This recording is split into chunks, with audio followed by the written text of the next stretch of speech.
नमस्कार साथियों, मैं अंकित सिंह स्वागत करता हूं आप सभी का अपने YouTube channel study with Ankit Singh में। फ्रेंड्स, रोजाना की तरह मैं आज फिर हाजिर हूं आप सभी के सामने एक नया सेशन लेकर, जिसमें हम कुछ 25 महत्वपूर्ण जीके क्वेश्चंस को देखेंगे जो कि आपके प्रीवियस ईयर एग्जाम्स में आए हुए हैं और जितने भी आपके अपकमिंग एग्जाम्स हैं, इसमें आपसे वन डे स्टैटिक जीके पूछा जाता है, उन सभी प्रतियोगी परीक्षाओं के लिए काफ़ी इंपॉर्टेंट है। तो चलिए बिना देरी किए शुरू करते हैं आज का सेशन और देखते हैं और जानते हैं अपने 25 नए महत्वपूर्ण क्वेश्चंस को। हमारा पहला क्वेश्चन है, मानव विकास सूचकांक किसने विकसित किया था? ऑप्शन ए है अमर्त्य सेन, ऑप्शन बी है मोंटेक्सी, ऑप्शन सी है महबूब उल हक और ऑप्शन डी फ्रीडमैन। तो जो मानव विकास सूचकांक, जो ह्यूमन डेवलपमेंट इंडेक्स जो शुरू किया गया था, वो शुरू किया गया था महबूब उल हक द्वारा। और यहाँ मैंने आपको फोटोग्राफ में दिखा दिया है कि ह्यूमन डेवलपमेंट कौन कौन से पैरामीटर्स पे डिपेंड करता है, जैसे कि हेल्थ इंडेक्स के डिपेंड करता है, एजुकेशन इंडेक्स पर डिपेंड करता है और इनकम इंडेक्स पर डिपेंड करता है। तो आप इसको डिटेल स्टडी भी कर सकते हैं। हमारा अगला क्वेश्चन है, कृषि उत्पादों को कृषि उत्पादकों की कोटि किस प्रकार निर्धारित की जाती है? ऑप्शन ए है ISI, ऑप्शन बी है हरित उत्पादक, ऑप्शन सी है एगमार्क, ऑप्शन डी है पारिस्थितिक उत्पादक। तो जो कृषि उत्पादकों की जो कोटि निर्धारित की जाती है, वो निर्धारित की जाती है एगमार्क के द्वारा। ठीक है, एजी मार्क दिया जाता है कृषि जो एग्रीकल्चर जो जितने प्रोडक्ट्स हैं उस पे। क्वेश्चन नंबर 3 है, भारत में न्यूनतम मजदूरी अधिनियम किस वर्ष में पहली बार स्वीकृत हुआ था? ठीक है, मिनिमम जो वेजेस हैं, किसी जो एम्प्लॉई है या फिर जो वर्कर है, उसको कितना मिनिमम वेजेस देना चाहिए, कितना मिनिमम उसको मजदूरी दिया जाना चाहिए, वो किस वर्ष पारित हुआ था? इसके लिए आपके पास ऑप्शंस हैं। ऑप्शन ए 1947, ऑप्शन बी 1948 और ऑप्शन सी 1950, ऑप्शन डी 1951। तो जो न्यूनतम मजदूरी अधिनियम है, ये आपका वर्ष 1948 में पारित किया गया था और आप देख पा रहे हैं कि 330 रुपये पर डे का जो मिनिमम मजदूरी है वो सैंक्शन किया गया है। जैसे कि डिफरेंट डिफरेंट एस्पेक्ट्स पे है, जैसे कि एसेंशियल सर्विस पे ₹53 पर डे है, अलाउंस फॉर हाउसिंग घर के लिए ₹22 पर डे है, फ्यूल इलेक्ट्रिसिटी के लिए ₹43 पर डे है, क्लोथ के लिए ₹24 पर डे है और खाने के लिए ₹188 पर डे है। हमारा अगला क्वेश्चन है, किस देश में विक्रम संवत आधिकारिक कैलेंडर है? जिस प्रकार हम लोग में शक संवत इंडिया का आपका नेशनल कैलेंडर माना जाता है, उस तरह विक्रम संवत किसका आधिकारिक कैलेंडर है, ये आपसे पूछा गया है। ऑप्शन ए है Fiji, option B Mauritius, option C Indonesia और ऑप्शन डी नेपाल। तो जो विक्रम संवत आधिकारिक कैलेंडर है वो है आपका नेपाल का।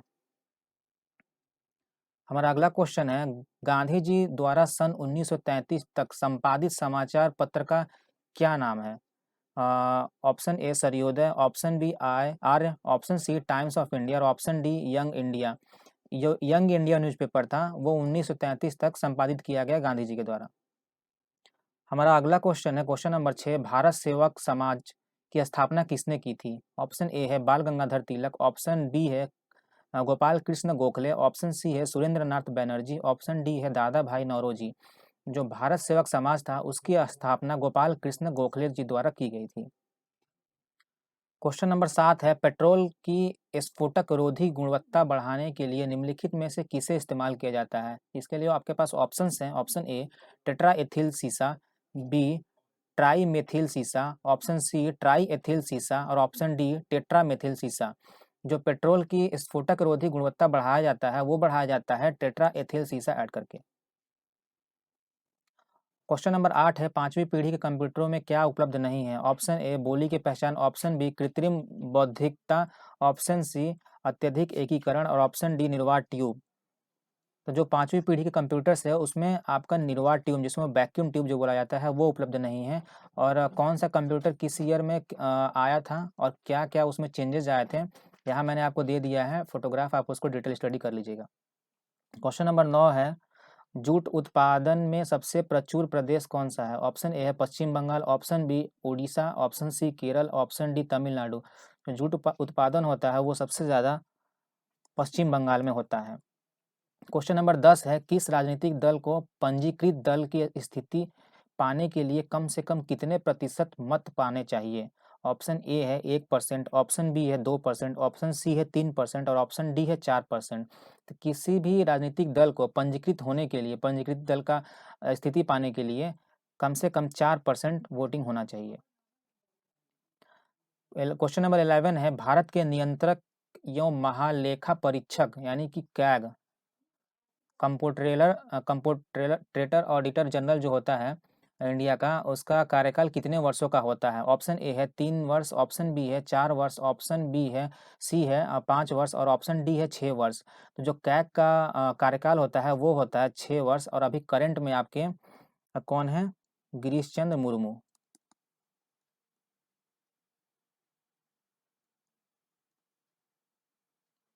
जिनका कार्यकाल वर्ष 2020 से स्टार्ट हुआ चल रहा हो मतलब हुआ था, अपना कार्यभार 2020 से ये ग्रहण किए हुए हैं। अभी प्रेजेंट में गिरीश चंद्र मुर्मू कैग हैं इंडिया के। क्वेश्चन नंबर 12 है, भारत का प्रथम मुख्य चुनाव आयुक्त कौन थे? ऑप्शन ए जीवी Mavalankar, option B Sukumar Sen, option C के वी के Sundaram, option D T Swaminathan. तो जो भारत के प्रथम मुख्य चुनाव आयुक्त थे वो थे सुकुमार सेन। हमारा अगला क्वेश्चन है, सूफी परंपरा में पीर जो शब्द है उसका आशय क्या है? ऑप्शन ए है सर्वोच्च ईश्वर को कहा जाता है पीर, ऑप्शन बी है सूफियों का गुरु, ऑप्शन सी है सभी सूफी संतों में सर्वश्रेष्ठ, ऑप्शन डी है सूफियों की आस्थाओं के लिए लड़ने वाला। जो पीर शब्द है वो सूफियों के गुरु के लिए यूज किया जाता है या फिर उनके गुरु को पीर कहा जाता है। हमारा अगला क्वेश्चन है क्वेश्चन नंबर 14, गुरु गोविंद सिंह द्वारा खालसा पंथ की स्थापना किस वर्ष की गई थी? ऑप्शन ए है सन 1699 में, ऑप्शन बी है 1707 में, ऑप्शन सी है 1657 में और ऑप्शन डी है 1599 में। तो गुरु गोविंद सिंह जी के द्वारा खालसा पंथ का स्थापना वर्ष 1699 ईस्वी में किया गया था। क्वेश्चन नंबर 15 है, पंचशील के सिद्धांतों का प्रस्तावक कौन था? पहली बात कि पंचशील सिद्धांत को पंचशील समझौता भी कहा जाता है और किसके किसके बीच हुआ था? जो चीन के क्षेत्र हैं तिब्बत वाला और इंडिया के बीच ये हुआ था। व्यापार और आपसी संबंध को बढ़ावा देने के लिए ये पंचशील समझौता या पंचशील समझौता हुआ था, जिसके अंदर 5 पॉइंट्स थे, जिसको जो कि पंचशील सिद्धांत कहलाए। इसी 5 पॉइंट्स को ही पंचशील बोला जाता है। तो इसके प्रस्तावक कौन थे? ऑप्शन ए है महात्मा गांधी, ऑप्शन बी है स्वामी दयानंद सरस्वती, ऑप्शन सी है पंडित जवाहरलाल नेहरू और ऑप्शन डी है महात्मा बुद्ध। जो पंचशील सिद्धांत था, पंचशील के जो सिद्धांत थे उसके प्रस्तावक पंडित जवाहरलाल नेहरू जी थे। हमारा अगला क्वेश्चन है, मधुमक्खियों के प्रजनन एवं प्रबंधक को क्या कहते हैं? ऑप्शन ए है सेरीकल्चर, ऑप्शन बी है सिल्वीकल्चर, ऑप्शन सी है पीसी कल्चर और ऑप्शन डी है AP culture.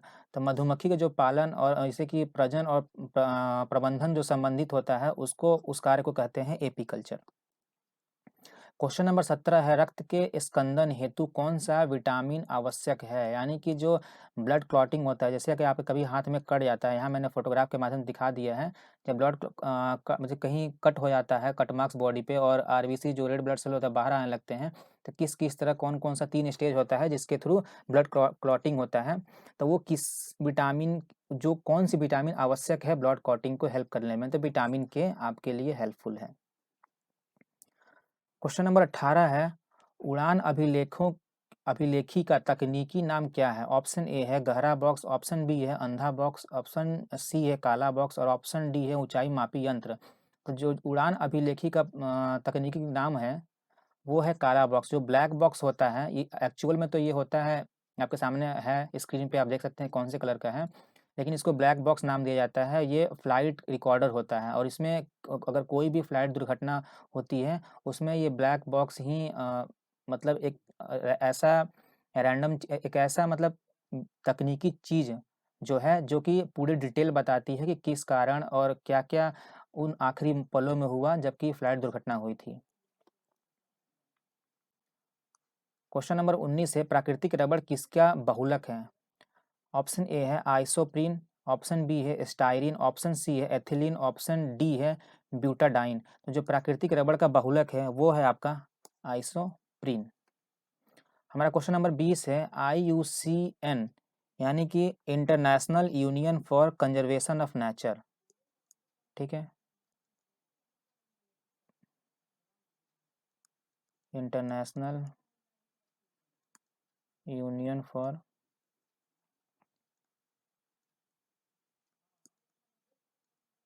Conservation of nature, IUCN का ये फुल फॉर्म है, द्वारा प्रमुख संकटग्रस्त जीवों को कितने वर्गों में वर्गीकृत किया गया है? ऑप्शन ए है 7 वर्गों में, ऑप्शन बी है 5 वर्गों में, ऑप्शन सी है 6 वर्गों में और ऑप्शन डी है 4 वर्गों में। तो IUCN के द्वारा जो संकटग्रस्त जीव हैं उनको 7 वर्गों में क्लासिफाई किया गया है। आप देख सकते हैं एक्सटिंक्ट में, थ्रेटेंड में और लिस्ट कंसर्न में। हमारा क्वेश्चन नंबर 21 है, कथकली शास्त्रीय नृत्य किस राज्य से शुरू हुआ था? ऑप्शन ए है कर्नाटक, ऑप्शन बी है तमिलनाडु, ऑप्शन सी है राजस्थान और ऑप्शन डी है केरल। जो कथकली शास्त्रीय नृत्य है वो केरल से शुरू हुआ था। क्वेश्चन नंबर 22 है, निम्नलिखित में से कौन सी नियुक्ति भारत के राष्ट्रपति के अधिकार में नहीं है?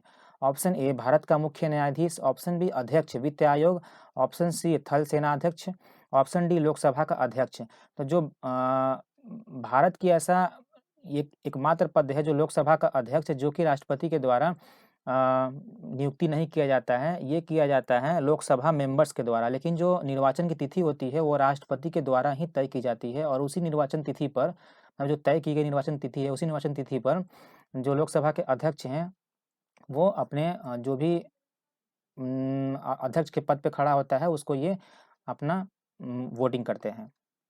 क्वेश्चन नंबर 23 है, किस प्रदेश में पूरे साल वर्षा होती है? ऑप्शन ए है भूमध्य सागरीय, ऑप्शन बी है विषुवतीय, ऑप्शन सी है उष्णकटिबंधीय, ऑप्शन डी है शीतोष्ण। तो जो विषुवतीय है यानी जो इक्वेटोरियल जो कंट्रीज हैं उनमें शाम 4 बजे डेली बारिश होती है और ऐसे यही एक प्रदेश मतलब क्षेत्र है जिसमें बारिश होती है रोजाना और पूरे साल बारिश होती है और उसको कहते हैं विषुवतीय। जैसे कि आप कुछ कंट्रीज का नाम जैसे हो गया इक्वाडोर, जैसे आप देख सकते हैं ब्राज़ील है, कॉन्गो, कोलंबिया, ये सब कुछ ऐसे अफ्रीकी कंट्रीज और ये साउथ अमेरिकी कंट्रीज हैं जो कि जिसमें हर साल पूरे साल शाम पर डे शाम 4 बजे बारिश होती है।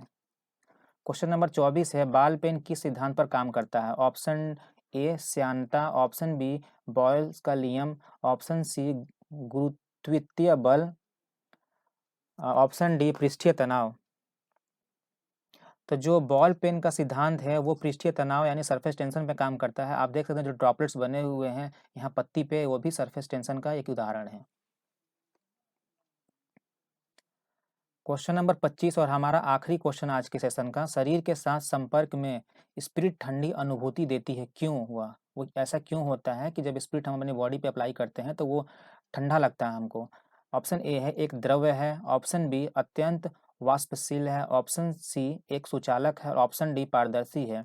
एक वाष्पशील होने के कारण, अत्यंत वाष्पशील होने के कारण जब स्पिरिट हम अपने बॉडी अप्लाई करते हैं तो हमें ठंडी की अनुभूति होती है।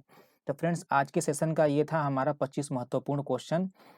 इसी तरह रोजाना मैं 25 महत्वपूर्ण क्वेश्चन जीके का जो प्रीवियस एग्जाम्स में किसी न किसी एग्जाम में आपसे पूछे गए हैं उनको मैं रोजाना लेकर आता रहता हूं और इसी तरह हम अपने जो 2000 प्लस क्वेश्चंस का सीरीज है उसको हम लोग धीरे धीरे कंप्लीट कर रहे हैं।